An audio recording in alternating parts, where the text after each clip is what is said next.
Kaya tayo nag-asawa kasi gusto natin yung mayroon tayong makakasama sa buhay. Mahirap kasi yung LDR. Mag-asawa ka tapos mag-LDR din naman kayo. Useless lang din.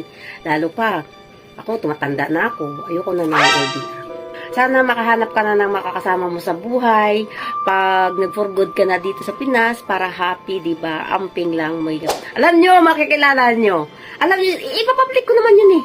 Makakasama ko yun sa pag-vlog ko in someday. Kung mayroon na akong mahahanap, yun yung mga bagay na kailangan kong ipagmalaki. Hindi ako natatakot kahit kasal ako. Kasi, unang-una kasi, yung asawa ko may kinakasama naman. Mayroon na siyang asawa. Ba't ako na matatakot i-public yung lalaking mamahalin ko ba? Someday, nagampanan ko naman yung responsibilidad ko sa mga anak ko. Wala nga siyang naitulong eh. Kahit ni piso. O, di ba? Kaya wala akong dapat ikatakot. Tsaka, kung darating mo yung time na maghabol pa siya, for what reason? Parang ibalik ako? Para ipaglaban yung marriage namin? Di ba? Hindi na yun. Hindi na mangyayari yun. Kasi, unang-una, nakasama na ng mga anak ko yung asawa niya. Kita ng mga anak ko, nakilala na.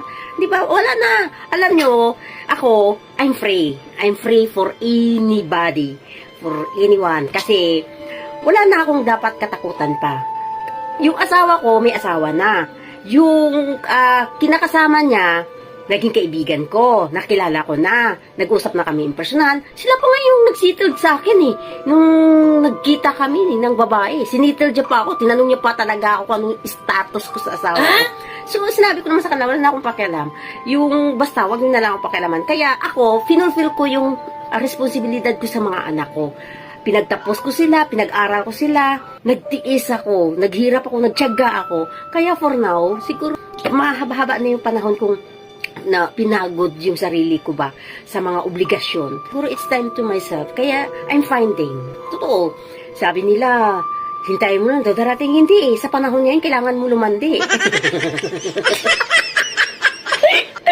Kailangan natin mang-agaw. Pero kung ako maghanap, gusto ko yung lalaking walang responsibilidad. Single. Kasi marriage na ako eh. Sa marriage ko, wala na siyang dapat ikabahala. Ako nang bahala. Ito lang kasi, yung asawa ko may asawa naman.